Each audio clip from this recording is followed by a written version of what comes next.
evening, YouTube. You guys are now watching another segment of the Cali Effect. Today we're going to be going over my undefeated Dark Magician deck. If you guys would like to see one of the games, I did play against Mason Eubanks. Really awesome game. Dark Magicians versus Blue Eyes is down below in the description. Today I'm going to be going over what exactly did I play. And I actually did make some changes afterward that I feel are better. I will be going over those changes as well. And then everything about the Dark Magician deck that I'm playing today. Just to let you guys know beforehand, I came into the tournament maybe 40 minutes ago. I decided to play Dark Magician. Why? Because why not? And I threw it together. Wasn't expecting to go undefeated with it, but here we are now. Let's just get into the deck profile, and I'll explain everything else a little bit later. First thing we play is 3 copies of Dark Magician. I feel like you shouldn't be playing anything less than 3, especially if you're playing Desires, because the probability of you banishing one Dark Magician, is going to happen, and that's fine. You being able to Sacred Swords or, Pot of Desires through one Dark Magician, it's fine. Banishing 2 is a huge issue, but Dark Magician is the staple of the deck, probably the best card. In order for it to be a Dark Magician deck, you have to play Dark Magician. Next is Magician of Dark Illusions. I run 3 copies of this card. Basically, what this card does is while it's on the field as Dark Magician, if you activate a spell or trap card, you get to special summon it to your side of the field. Also, when you activate a spell or trap card, when you activate a spell or trap card during your opponent's turn, you can special summon it to your side of the field. Also, when you activate a spell or trap card or effect, you get to special summon Dark Magician from your graveyard. Really good. 2500 defense. Allows you to tutor Dark Magician to your side of the field. Unfortunately, Magician of Dark Illusion, special summoning the Dark Magician is only once, but it's fine. You can still do a lot of other things with it. The fact that it's level 7 really helps, and dark, so it's just an amazing card. This is a card that nobody really plays. I don't know why. I just feel like it's an awesome card. I run 3 copies of Palladium, Oracle, and Mahat. Granted, I run 3 and I don't want to open it, but I also run Sacred Swords to mitigate for it. It's also a level 7. Another bad thing is that it's a light monster, so a lot of the effects that I want to use, I can't use. If it was dark, oh my god, this card would be like, it'd be even better. But basically what it does is that if I draw it, other than obviously in my opening hand, I can special summon it. I can reveal to special summon it. If it battles a dark monster, it doubles its attack. So it's an easy out to any dark monster that is a problem.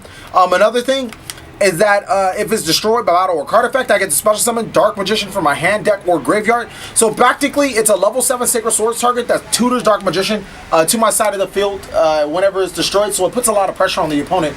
Also, it's easy to draw into with this deck, and it doesn't really bother being banished by Desires or Sacred Swords. Next is a card that I never thought I would play. I literally just threw it in kind of like as a gag joke, and it really worked out. 2 Dark Magician of Chaos. A lot of people want to say that I only have 3 targets. I actually have 6 targets because Magician of Dark Illusion is treated as Dark Magician, or its name becomes Dark Magician while it's on the field. I can Dedication Magician of Dark Illusion to special summon Dark Magician of Chaos from my deck, field, or hand.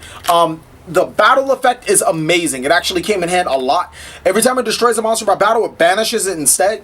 And then during your end phase, you can add a spell card from your graveyard to your hand. Another effect that just came completely in handy. That's it for high-level monsters. For our low-level monsters, we run 3 copies of Magician Rod. This card is the Elemental Stratos of the deck. It allows me to tutor any card that lists Dark Magician specifically from my, any spell or trap card that lists Dark Magician specifically from my deck to my hand. It's 1600 attack. I've actually used this effect to tribute a spellcaster monster to add them to your hand on your opponent's turn a lot. Mainly because sometimes I just need to get Dark Magician off of my field to the graveyard so I can abuse special summoning it back to my side of the field again. Magician's Rod is amazing. 2 copies of Magician's Robe. Another amazing card. I never thought that Magician's Robe would be this good. Basically, during your opponent's turn, you can discard 1 spell or trap card to special summon Dark Magician from your deck. If it's in your graveyard, when you activate a spell or trap card, you get to special summon it from your graveyard, but banish it when it leaves the field. Ultimately, I run 2 because, 1 will get banished by Desires, but most importantly, it tutors Dark Magician to my side of the field. So, any cards that help me tutor Dark Magician to my side of the field are awesome. That being, Palladium and Magician's Robe, and also, to an extent, Magician's Rod. Next is 2 copies of Kaiku the Ghost Destroyer.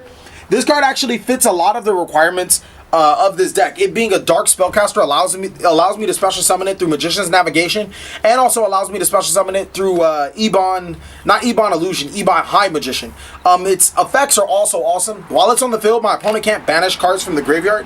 Also, when it inflicts damage, I get to banish 2 cards from my opponent's graveyard. So it's just a really good anti-meta-like card that helps me disrupt the opponent's plays. And then 2 copies of Maxi. That rounds up the monsters at about 20. I didn't initially play Maxi in this deck, but the fact that even if I do go first, I only need a certain amount of cards to have an established board. Maxi allows me to refuel for my opponent, counter swarming and special summoning me, and then gives me a lot of options on top of that. Another great thing is Maxiing my opponent and then drawing Palladium, because I can always just special summon him out for drawing him with Maxi. So, you know, it provides some sort of defense, kind of like Gores.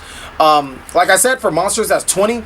Hey guys, if you guys would like to buy the cheapest Yu-Gi-Oh cards from your favorite Yu-Gi-Tuber, all you have to do is click on the link in the description.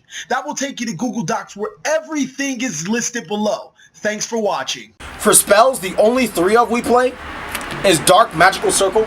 It's the card that we don't want to banish all 3 with Desires. Now granted, the odds of you banishing all 3 with Desires is very, very low, unless you're activating multiple copies of Desires in one game. But basically what this card does is when it's activated, I get to look at the top 3 cards in my deck, add 1 card that lists Dark Magician or Dark Magician to my hand. Also, when a Dark Magician monster is special summoned once per turn, I get to banish a card on my opponent's side of the field. This is the main reason why the deck is good. Mainly because I can special summon Dark Magicians on my opponent's turn, disrupt their plays, and banish their cards. So, it's really awesome in that retrospect. 2 copies of Dedication of the Light and Darkness. I will explain why I play this card later. At first, I was going to drop it because I didn't have any. But when I got them and I played them, the deck is freaking amazing with this card.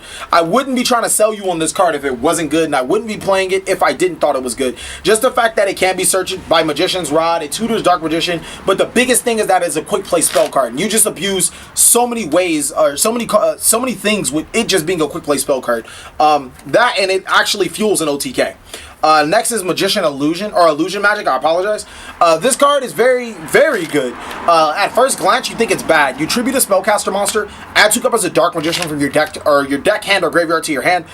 There are cards that require you to have Dark Magician in your hand specifically, so Illusion Magic does tutor it from your graveyard to your hand. But most importantly, if you already have all your setup and you need the Desires and you don't necessarily want to banish more than 1 Dark Magician, you summon Rod. Rod searches Illusion Magic. You tribute the Rod with Illusion Magic. Add your 2 copies of Dark Magician, and then you banish with your Desires. Illusion Magic is just an awesome card. And then on top of that, it being a quick play spell card just helps fuel the deck even more. I feel like quick play spell cards in this deck are a lot better than trap cards and should be played over trap cards.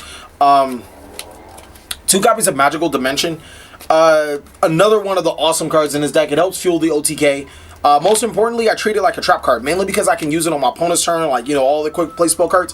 But what it does is you can tribute a Spellcaster monster, special summon a Spellcaster monster from your hand, and then destroy a card your opponent controls. It does force certain cards to miss timing, so you have to watch out.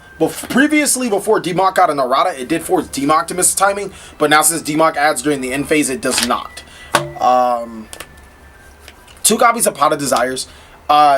I don't think 3 Pot of Desires is necessary in any deck. Mainly because, don't get me wrong, I want to see Pot of Desires as much as possible. It's actually a 10% increase to see if you play 3 Pot of Desires. But I just don't like the fact that if I activate Pot of Desires and somewhere down the line I draw another Pot of Desires, it's not good. Of course, you always want to banish Pot of Desires with Pot of Desires, but that doesn't always happen. So I just opted to just play 2 Pot of Desires because, you know, it's the best number for me.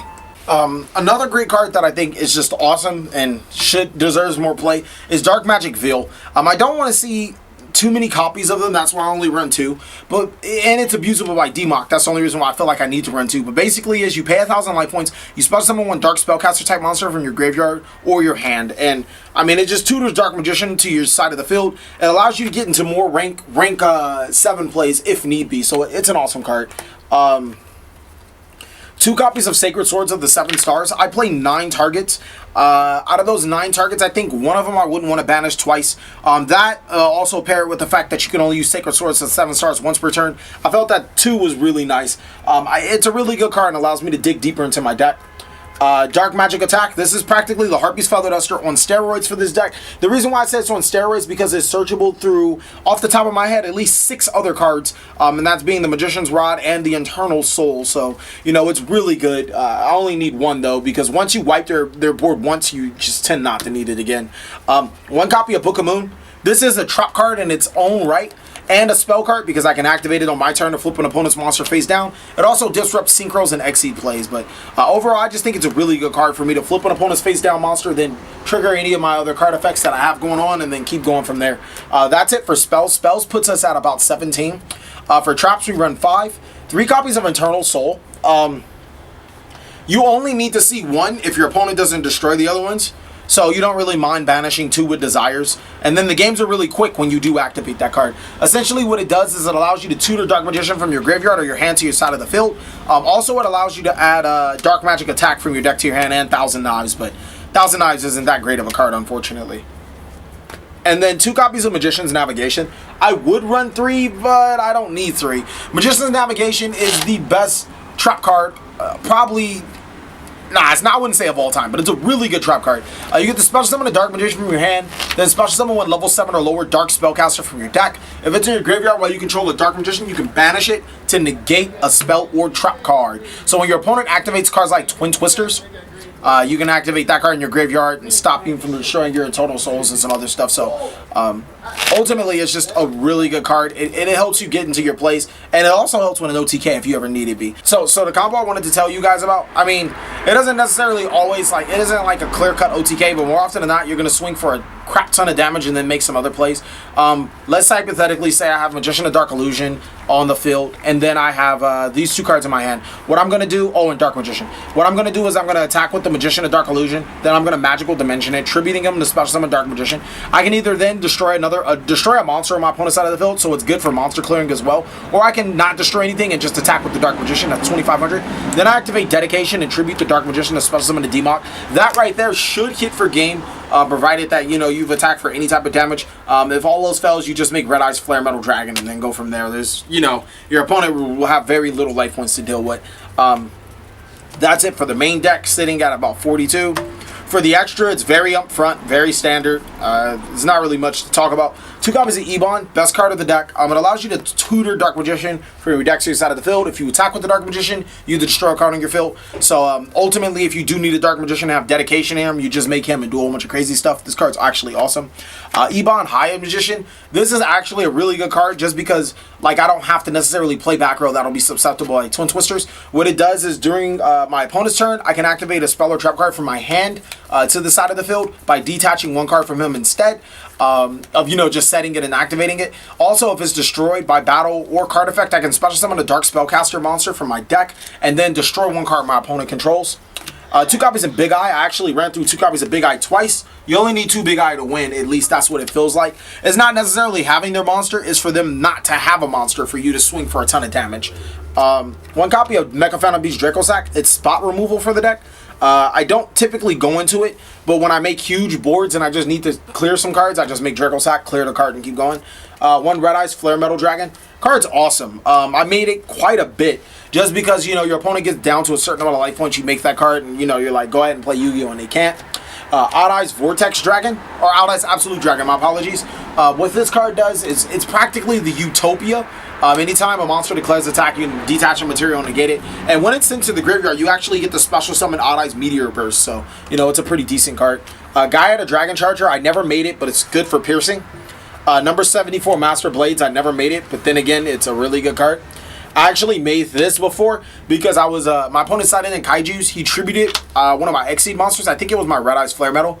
It was something. I don't necessarily remember. And I used my D-Mock in the level 8 to make that. And then that won me the game because that card's actually good. Ultimately, you can just use 2 D-Mocks too if you want to get them back to the graveyard for another dedication run. Cypherm Lord Omega. I do sideboard of Effect Veilers and Scarlet Red Dragon Archfiend because I sideboard Effect Veilers. And also the Odd Eyes Meteor Burst Dragon for when your Odd Eyes Absolute Dragon is destroyed. That's it for the extra deck. For the side deck is a little bit more complicated. I did change a little bit, but it's not really much. I think except for the Effect Veilers, I ran Thunder King Raels. 2 copies of DD Crow. Mermel, it's good against ABC. It's just good against so many cards right now. Effect Veiler, it's good against anything that's super heavily effect reliant, and it's also a tuner, so I can make 8s with it. Sticky Kaiju, he's a level 7 guy, so he's a Sacred Sword target, and he allows Dark Magician to get over him for being 2400 attack. Swords of Concealing Light, really good against, not Kaiju, ABC and Blue Eyes, because it flips all their monsters face down and then I can deal with it easier. Twin Twisters for back heavy decks, and then 3 copies of System Down for ABC. Ultimately, I can't really say if this deck likes to go first or second, because every time, you know, I chose, or every time somebody chose, I didn't win a single dice roll that whole day, but every time somebody chose, they chose first or second, and I wound up coming up on top anyways. I think the reduction of traps has really helped. For the people that have been wondering, what did I run in the other build? I didn't run Maxis, I didn't run the Kaikus, and I didn't run 1 copy of Book of Moon. Though I would have ran the Kaikus, I just completely forgot. That would have been my 42nd card. In place of those, I did run Breakthrough Skills. And as you guys can see, I don't main or sideboard Breakthrough Skills anymore for a reason. I don't think it was a bad card. I just didn't think it was necessary at the time. Thank you guys so much for watching another segment of The Cali Effect. Please like, comment, subscribe, but most of all, enjoy.